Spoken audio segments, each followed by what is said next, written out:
Սելի հեռուստադիտողներ, խորհուրդ ծնողներից Էջն է մեր եթերում, բայց մինչ մեր այսօրվա թեմային անդրադառնալը հիշեցնեմ, որ հաղորդման այս հատվածի մեր հովանավորն է բելգիական Ontex ընկերությունը իր Քամբեբե ապրանքանիշով։ Իդեպ Քամբեբեն արդեն ունի նորույթ, բնական բաղադրիչներով մշակված Քամբեբե վարտիք տագդիրներ, որոնք արդեն հասանելի են Հայաստանի ողջ տարածքում։ Դրանք չեն պարունակում պարաբեններ եւ բուրավետիչներ կամ այլ գրգռող նյութեր ձեր փոքրիկի համար, ապավելով հուսալի պաշտպանություն եւ երկարատև հարմարավետություն ողջ օրվա ընթացքում։ Երբ երեխան անկարծ սկսում է գանգատվել փորացավից, բարձրամեջ ջերմությունը կամ առաջանում են մարսողական խանգարումներ, ծնողների առաջին հարցը լինում է ինչու եւ ինչպես ճիշտ օգնել։ Եվ հենց այս հարցերի պատասխաններն ենք փորձելու պարզել մեր այսօրվա հաղորդման ընթացքում, այսօր կանդրադառնանք աղիքային վարակներին, պարզելու թե ինչպես են դրանք առաջանում եւ ինչ նշաններով են արտահայտվում եւ ինչպես ճիշտ արձագանքել նման իրավիճակներում։ Մեզ հետ է ինֆեկցիոն հիվանդությունների ազգային կենտրոնի մանկական վարակաբան Շուշանիկ Կարապետյանը։ Ողջույն բժշկուհի։ Շնորհակալ ենք եւ շատ ուրախ ենք ձեզ տեսնել մեր տաղավարում։ Եվ առաջին հարցս հետեւյալն է. ինչ են աղիքային վարակները եւ ինչով են դրանք պայմանավորված երեխաների մոտ։ Աղիքային վարակները դա ինֆեկցիոն հիվանդություն է, սուր ինֆեկցիոն հիվանդություն է եւ որը ախտահարում է ստամոքս-աղիքային տրակտը։ Հիմնական հարուցիչներն են վիրուսները, որոնց մեջ տարբերակ ենք դա ավելի առանձնացնենք ռոտավիրուսը, նորավիրուսը, որը շատ հաճախ ենք մենք հանդիպում երեխաների մոտ, բակտերիաները, որտեղ մենք հանդիպում ենք սալմոնելային, շիգելային, էշերիխիա կոլի, աղիքային ցուփիկ, այլ ձև ասած, որը պաթոգեն ձևեր ունի, եւ որոշ դեպքերում նաեւ մակաբուսները։ Երեխաների մոտ չի մենք հաճախ դա տեսնում, որովհետեւ մի քանի պատճառներ կա։ Երեխաների մոտ մենք ունենք ոչ լիարժեք դեռ կայացած իմունային համակարգ, այսինքն պայքարը երեխաների մոտ տարբեր արտաքին ազդակների, այն թվում եւ բակտերիաների վիրուսների հետ ավելի թերի է, քան մեծահասակների մոտ։ Դա մեկ պատճառ, երկրորդ պատճառն է ամենակարևորներից եմ ուզում նշել, դա հիգիենայի թերի լինելը երեխաների մոտ, ամեն դեպքում երեխաները շատ հաճախ տարբեր իրեր կարան վերցնեն, տանեն դեպի բերան, հաճախ չլվացվեն, բնորոշ իրանց առօրյայում հիգիենայի թերանալն է եւ իհարկե կոլեկտիվներում հաճախ գտնվել է դա մանկապարտեզ դպրոցներ, այսինքն իրար հետ անմիջապես շփումը, որը տարածում է նաեւ այդ վարակները։ Այս պատճառները կուզենայի հիմնականում ես նշել։ Բժշկուհի, որոնք են ամենահաճախ հանդիպող ախտանշանները, որոնց դեպքում պետք է ծնողները շատ զգոն լինեն։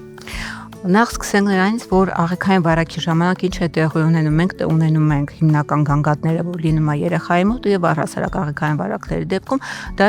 հաճախակի ջերմությունն է, սրտխառնոց, փսխում, փորլուծություն, ջրիկ, կաղանք ենք ունենում հաճախացած, որովայնի ցավեր կարող ենք ունենալ։ Ծնողի համար դրանք արդեն վտանգավոր ախտանիշներ են համարում, բայց առավել վտանգավոր, որ անմիջապես պետք է բժշկի դիմել, դա ջրազրկման նշաններն են, որոնք կարող է ծնողը տեսնել շրթունքների, բերանի խոռոչի չորությունով, մեծի քանակի պակասությամբ, միզարձակման պակասման, արդյունք կարող է լաց լինի առանց արդյունքի, դա նշաններն է ջրազրկման։ Բարձր ջերմություն, որը անկառավարելի է դարձնում, երեխաների թուլությունը, հրաժարվելը սնունդից առավել վտանգավոր է, երբ որ երեխան հրաժարվում է նաև ջրից, ամենակարևորներից մեկն է, այսինքն ջրազրկումը ոչ մի ձևի կորուստները չեն լրացվում։ Անդադար փսխումները, որը կրկին ջուրը խմելով երեխան չի կարող անպահել օրգանիզմը։ Այդ են հանգամանքներն, այն նշաններն, որը անմիջապես պետք է դիմել ծնողը, պետք է դիմի բժշկի, որպեսզի հասկանան ինչ են անում ստացանարում, հետագայում թե ինչ-որ խորհուրդներով կարելի է ամեն ինչը շտկել։ Հաջորդ հարցը հետեւյալն է, ինչպես են փոխանցվում վարակները եւ որոնք են փոխանցման հիմնական ուղիները։ Աղիքային վարակների փոխանցման ուղին դա իհարկե ինքը ֆեկալ օրալ ճանապարհն է, ինչ է նշանակում դա։ Կեղտոտ ձեռքերի երեխաների դեպքում խաղալիքների շրջակա ինչ-որ իրերի միջոցով կարող է կոնտակտային միջոցով ջուր, սնունդ լավ չմշակված կամ աղտոտված։ Հիմնական ճանապարհները։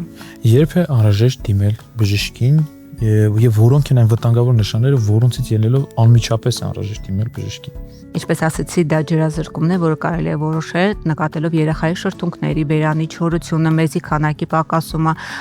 լաց առած արդյունքի, կղանքում լորձ արյուն նկատելու ժամանակը, դա էլ է վտանգավոր ախտանիշների շարքին դասվում շատ կարևոր, ջերմություն, համառ բարձր ջերմություն, թուլություն ջրից հրաժարվելը խմելուց, անդադար փսխումները, այս կարգի գանգատները միանշանակ են ցույցում են բժշկի դիմելու։ Որոնք են ամենահաճախակի սխալները, որոնք կատարում են ծնողները եւ սկսում են ինքնաբուժությամբ զբաղվել։ Կարծում եմ շատ են ձեր պրակտիկայում։ Շատ են եւ դա ամենաառաջինը դա հակաբակտերիալ դեղամիջոցների կիրառումը, անհիմն հակաբակտերիալ դեղամիջոցների կիրառումը, հակալուծողականների կիրառումը, որը մենք նույնպես ունենում ենք շատ վտանգավոր հետագայում արդեն խնդիրներ, երբ որ օգտագործում են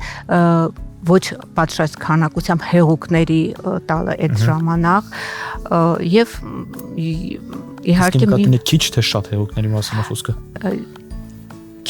քիչ են տալի կամ առհասարակ չեն տալի կամ ջրազրկման ռիսկ ունենք պետք է շատ հեղուկներ ստանալ բնականաբար եւ ուշ դիմելը մտածելով շատ ժամանակ մտածում են հեսականցնի ինչպես է անհրաժեշտ կազմակերպել երեխայի սնունդը նման իրավիճակներում եւ հեղուկի ընդունումը, որտեղ մենք ասացինք քիչ որքան է այն, այսպես ասենք, մինիմալ բազան, որ պետք է երեխան նման իրավիճակներում ընդունի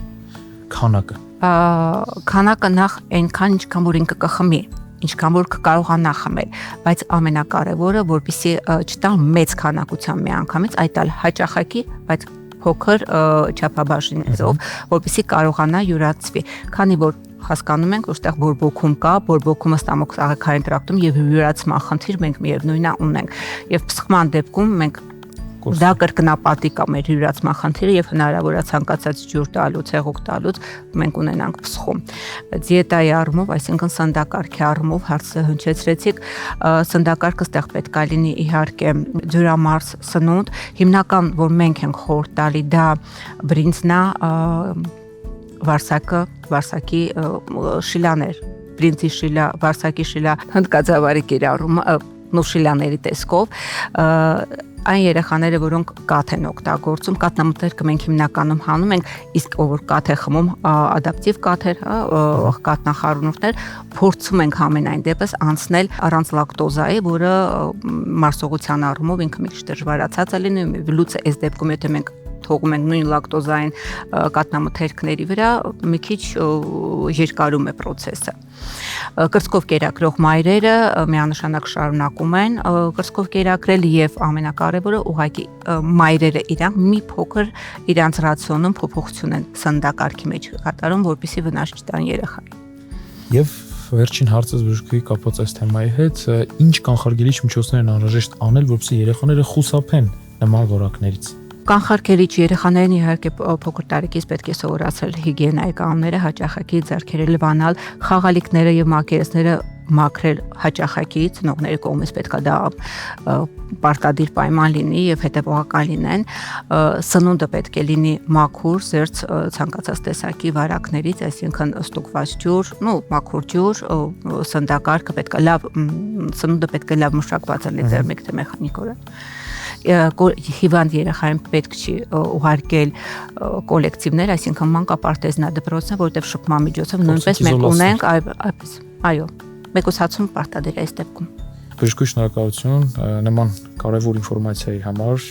կապված շատ կարևոր թեմայի հետ։ Այսօր սիրելի հեռուստադիտողներ կարող ենք ասել, որ աղիքային վարակները երեխաների շրջանում բավական տարածված են, սակայն ճիշտ խնամքի եւ ժամանակին արձագանքման դեպքում հնարավոր է խուսափել բարդություններից։